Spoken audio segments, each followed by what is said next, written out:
Gracias por acompañarnos. Usted se acaba de incorporar a la señal de Escuela Abierta. Estamos conversando con la ministra de Educación, Miriam Ponce. Hemos tenido un primer bloque donde ella ha hecho énfasis y nos ha contado de los esfuerzos y los desafíos al mismo tiempo que tiene el país respecto a la brecha en infraestructura educativa. Pero le había planteado la posibilidad de abocarnos en este segundo bloque de conversación al tema docente. Yo creo que si algo ha habido este año importante para los docentes es el aumento del nombramiento.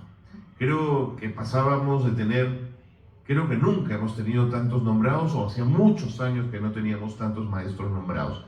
¿Por qué ha apostado usted por ello, ministra Ponce? Bueno, cuando te señalaba que hay varios factores asociados al tema de un buen inicio año escolar, y te decía la infraestructura, el mobiliario, los materiales, los directores y los docentes son fundamentales, son el actor indiscutible de la importancia que tienen dentro del proceso educativo.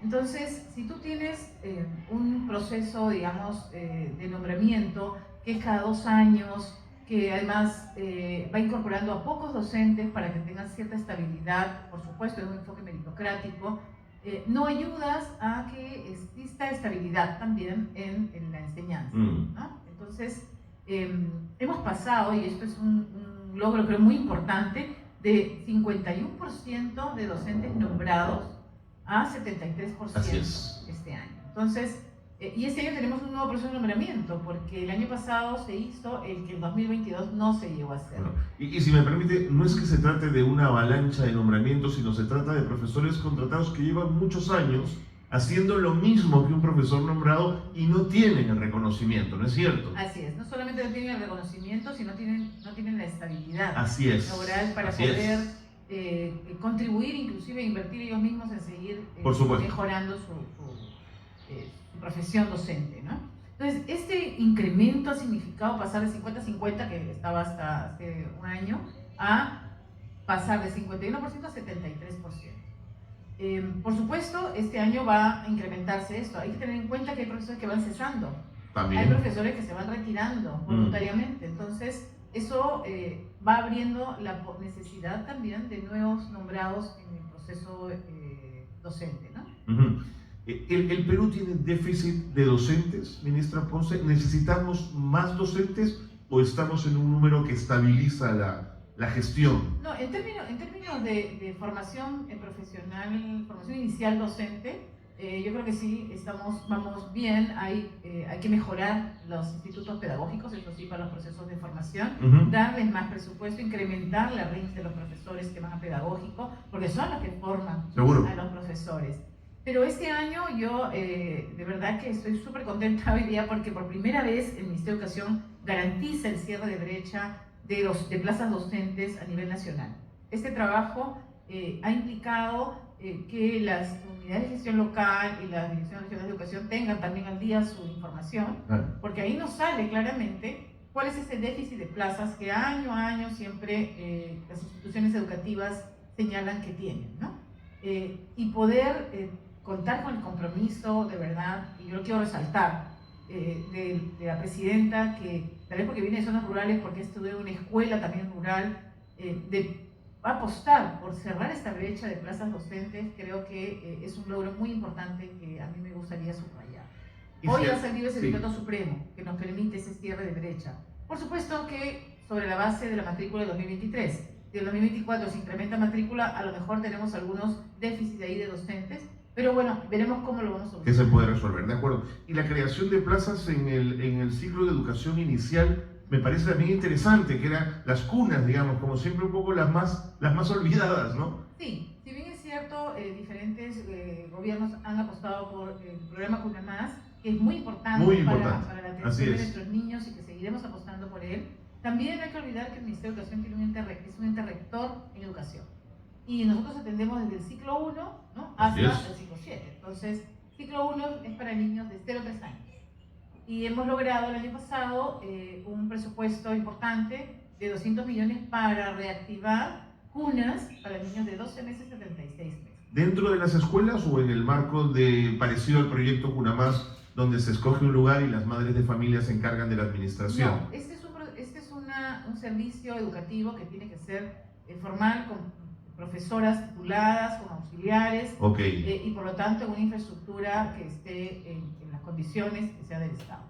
Entonces, las cunas y jardines que existen ya a nivel nacional, que tenían un espacio adicional sin cubrir, es donde se ha revisado y tenemos 16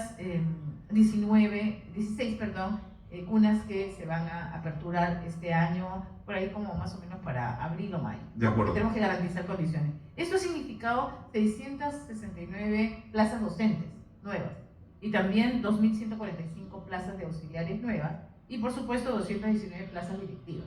Entonces, tiene una inversión aproximadamente en plazas de más de 88 millones. Entonces, es importante, es un logro que nuevamente las madres de familia de zonas de pobreza urbana, ¿no? Por eso está dirigido para zonas. Pueden dejar a sus chicos, el uso de tiempo es extraordinario, ¿no? De pobreza y extrema pobreza en zona urbana, no estamos de acuerdo. En zona rural, van a poder llevar a sus niños para que reciban educación en servicios de 8 horas, que por supuesto va a tener la alimentación desde Cualiguarba, ¿no?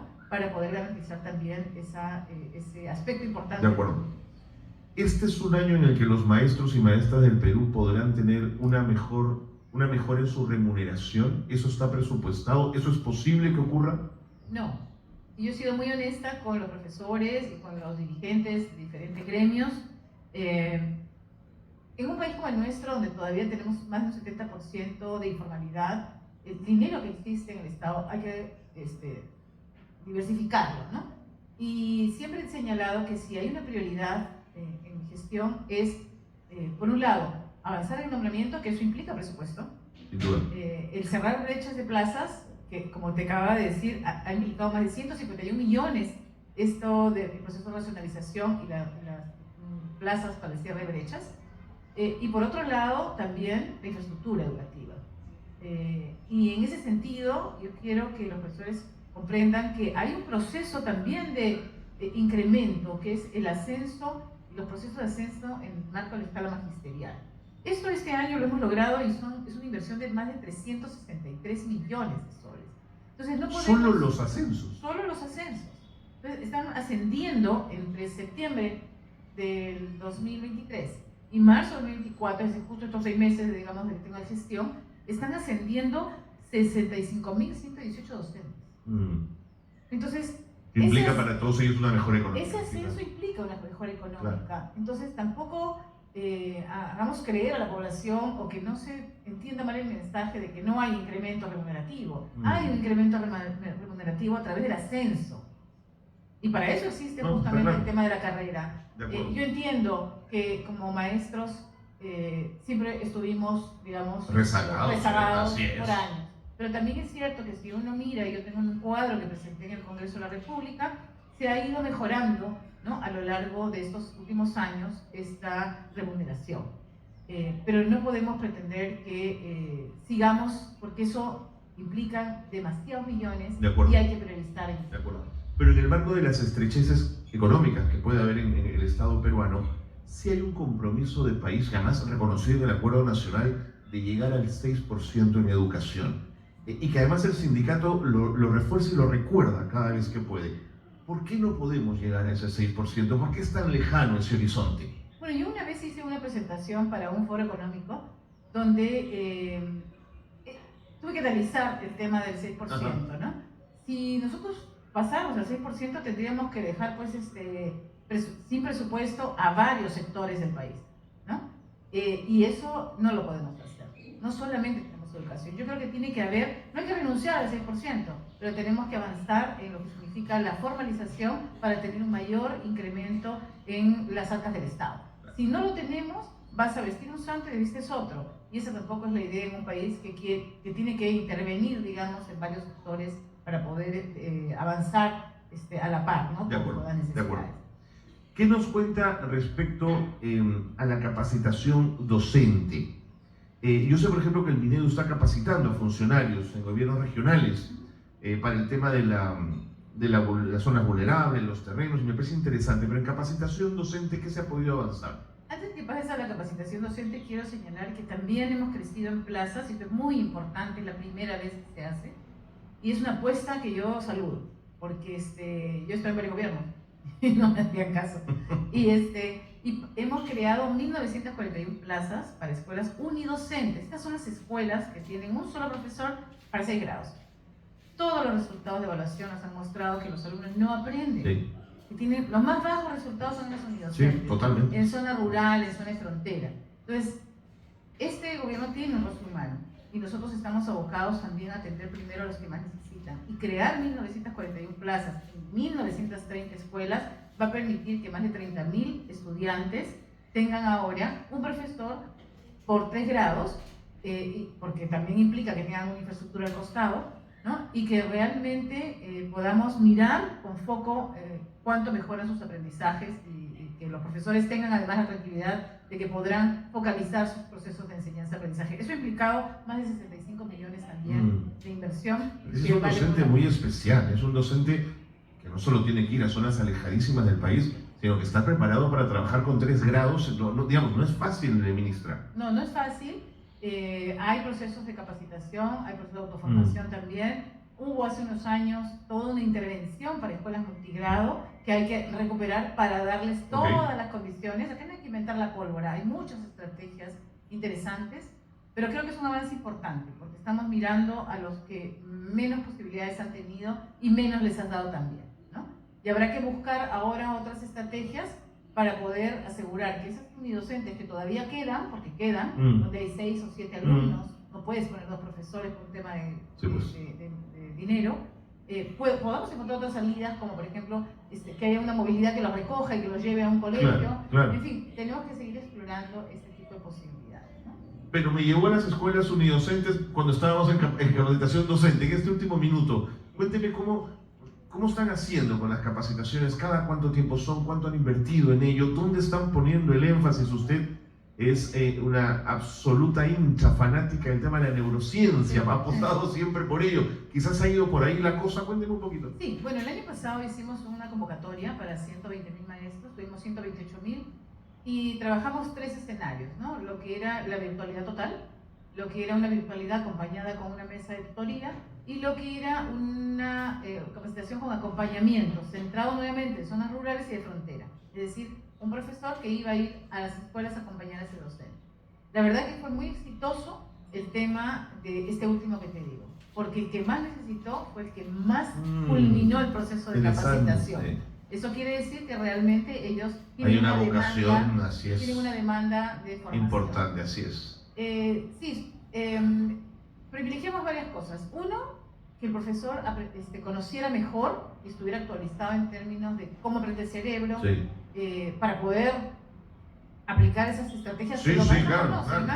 Porque a veces nos dicen los maestros están mal formados. Bueno, los maestros conocemos muchas estrategias, ¿no? Pero nos falta estar siempre actualizados. Y la actualización de cómo aprende la persona, por lo tanto, me va a permitir a mí decidir, bueno, qué tipo de estrategia es la mejor, si aprende de esta manera, ¿qué hago yo haciendo esta otra? ¿Para qué me paro yo enfrente hablando y hablando y hablando si el niño no aprende de esa manera? El niño necesita saber cómo aprenden los niños es importante. Es fundamental. Entonces privilegiamos eso, pero también privilegiamos el área de comunicación, es decir, comprensión lectora, lectura, ¿no? Escritura. Es que sin ella no hay matemáticas, sin ella no hay ciencia, ¿no es cierto? Sin ella no hay matemática ni ciencia. Entonces eso fue lo que privilegiamos y colocamos como un tema transversal el aspecto de educación emocional, toda la salud mental, porque veníamos de años de pandemia, duro, y ahí trabajamos con los expertos, es decir, con el Ministerio de Salud, con un área especializada en salud mental, e incorporamos algún contenido sobre el tema de salud mental. Buenísimo. Ministra, tengo más temas que hablar con usted. Quería pedirle que se quede un ratito más para hablar de los COA, que no hemos hablado, es un esfuerzo también importante, y de Canihuarma. Quería ver cómo estaban coordinando con el MIDIS toda la presencia de los desayunos escolares que son tan importantes. Gracias por estar con nosotros, Fran. Pausa y volvemos.